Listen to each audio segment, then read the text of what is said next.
मेरा नाम है हरिया, मैं काम करता हूँ बहुत बढ़िया, खाता हूँ खाना और रोज गाता हूँ गाना। अरे यार, आज तो बहुत देर हो गई। इस खतरनाक जंगल को देखकर तो मेरे हाथ पैर ठंडे हो गए हैं। अगर मैं वक्त पर गांव नहीं पहुंचा तो मालिक बहुत नाराज हो जाएंगे। तभी हरिया को एक आवाज सुनाई देती है। सुनिए हरु जी। अरे, ये आवाज किसने दी? तभी हरिया को सामने कुछ दूर एक औरत खड़ी दिखाई देती है। अरे भाई, ये औरत अकेली इतनी रात को इस जंगल में क्या कर रही है? चलकर पूछना पड़ेगा। फिर हरिया अपनी बैलगाड़ी उस औरत के सामने लाकर रोक देता है और उससे पूछता है। अरे सुनिए, आप इतनी रात को इस खतरनाक जंगल में अकेली क्या कर रही हैं? तभी वो औरत मीठी आवाज में कहती है। अरे हरु जी, आप आ गए। मैं कब से आपका इंतजार कर रही थी। वैसे तो यहाँ से काफी लोग गुजर चुके हैं, लेकिन मैं खास आपका इंतजार कर रही थी। अच्छा, तुम सच कह रही हो? मुझे तो यकीन नहीं हो रहा है। वो क्या है ना, आज तक किसी ने मुझसे इतने प्यार से बात नहीं की। हाँ हाँ हरु जी, मैं सच कह रही हूँ। अब देर मत करिए और जल्दी से मुझे मेरे घर तक छोड़ दीजिए। हाँ हाँ, कौन सी बड़ी बात है, अभी छोड़ देता हूँ। आप मेरे पीछे बैलगाड़ी में बैठ जाइए और मुझे रास्ता बताते चलिए। फिर वो औरत हरिया की बैलगाड़ी में बैठ जाती है और हरिया बैलगाड़ी हाँकता हुआ आगे चल पड़ता है।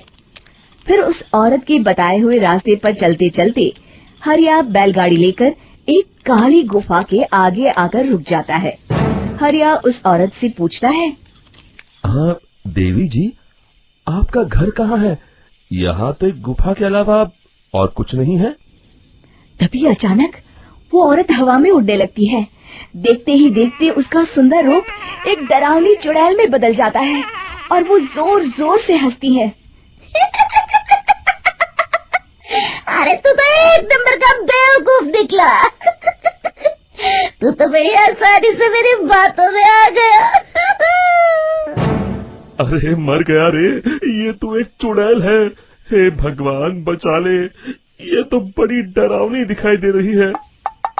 और फिर अगले ही पल हरिया की बैलगाड़ी में रखा सारा सामान हवा में उड़ता हुआ उस काली गुफा के अंदर चला जाता है और वो चुड़ैल भी उस गुफा के अंदर जाकर कहीं गायब हो जाती है। हरिया ये नजारा देख बुरी तरह घबरा और परेशान हो जाता है। अरे, ये चुड़ैल तो मेरा सारा सामान लेकर गुफा में गायब हो गई। अब क्या होगा?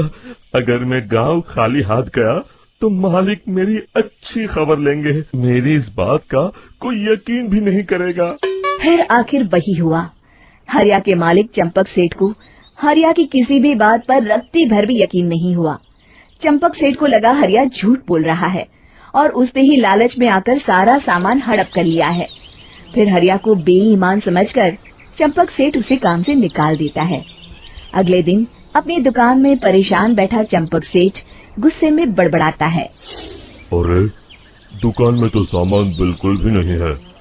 अब मुझे ही शहर जाकर सामान लाना होगा। फिर वो अपनी बैलगाड़ी लेकर शहर चला जाता है। शहर से सामान लेकर जब चंपक सेठ वापस गांव लौट रहा होता है, तभी उसे एक आवाज सुनाई देती है। चंपक जी, ओ चंपक जी। अरे, ये तो कोई मेरा नाम लेकर मुझे पुकार रहा है। फिर उस रास्ते में वही औरत खड़ी दिखाई देती है। फिर क्या था, हरिया की तरह चंपक सेठ भी उस औरत के पास अपनी बैलगाड़ी लेकर जाता है और वो भी उसकी चिकनी चुपड़ी बातों के मुंह जाल में फंस जाता है। फिर चुड़ैल उसे भी अपनी गुफा तक ले जाती है और उसका सारा सामान लेकर गुफा में गायब हो जाती है। बेचारा चंपक सेठ लाचार होकर खाली हाथ गांव लौट आता है। फिर ये उस जंगल में रोज की बात हो जाती है। जो कोई भी शहर से कुछ लेकर गांव की तरफ लौटता, वो चुड़ैल उसे बेवकूफ बनाकर उसका सारा सामान लेकर गुफा में गायब हो जाती। एक दिन हरिया एक लकड़हारे को उसी जंगल की तरफ जाते हुए देखता है। फिर हरिया उसे रोकते हुए कहता है। अरे भाई, क्यों अपनी मौत को दावत दे रहे हो? मेरी बात मानो, आगे जंगल में मत जाओ वहाँ एक बड़ी भयानक चुड़ैल रहती है। लकड़हारा हरिया की बातों को नजरअंदाज करते हुए कहता है। अरे भाई, मुझे पहले ही बहुत देर हो चुकी है, मुझे जाने दो भाई। शाम तक लकड़ियाँ काट कर शहर के बाजार में बेचना है। तुम अपनी ये कहानी किसी फुर्सत में बैठे इंसान को सुनाओ, मैं तो चला। इतना कहकर लकड़हारा वहाँ से आगे जंगल की तरफ चला जाता है। फिर अगले दिन गांव के मुखिया के घर के बाहर बहुत सारे लोग जमा हो जाते हैं। तभी हाथ में कुल्हाड़ी लिए खड़ा लकड़हारा कहता है। अरे मुखिया जी, अब आप ही हमें बचाइए उस जंगल वाली चुड़ैल से। हमारा सारा काम तो शहर से ही होता है।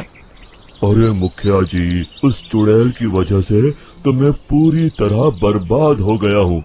हम सबको मिलकर उस चुड़ैल का कोई इलाज करना पड़ेगा। तभी भीड़ में खड़ा बीरा कहता है। आप लोग चिंता मत करिए, कल से वो चुड़ैल किसी को नहीं लूट पाएगी। मेरे पास एक बहुत अच्छी तरकीब है। तभी चंपक सेठ उसका मजाक उड़ाते हुए कहता है। अरे तेरा नाम बीरा है तो क्या हुआ? तूने अभी उस चुड़ैल को देखा नहीं है? जाकर अपना काम कर, बड़ा आया। तब मुखिया जी कहते हैं। नहीं चंपक सेठ, मुझे लगता है हमें इस लड़के को एक मौका देना चाहिए। फिर सभी गांव वाले मुखिया जी की बातों से सहमत हो जाते हैं और वीरा शाम को एक बैलगाड़ी में कुछ सामान लादकर उस जंगल की ओर चल देता है। वीरा, ओ वीरा, कहाँ जा रहा है? तभी वीरा मुड़ के देखता है, वही चुड़ैल एक औरत के रूप में खड़ी है। अरे बहन जी, मैं आपको ही ढूंढ रहा था। देखिए, मैं आपके लिए क्या लाया हूँ। अरे वाह, तो खुद मेरे लिए इतना सामान लाया है। तू ही अकेला गांव में समझदार है। जरा देखो, मैं भी खोल के, बड़े भूख लगी है।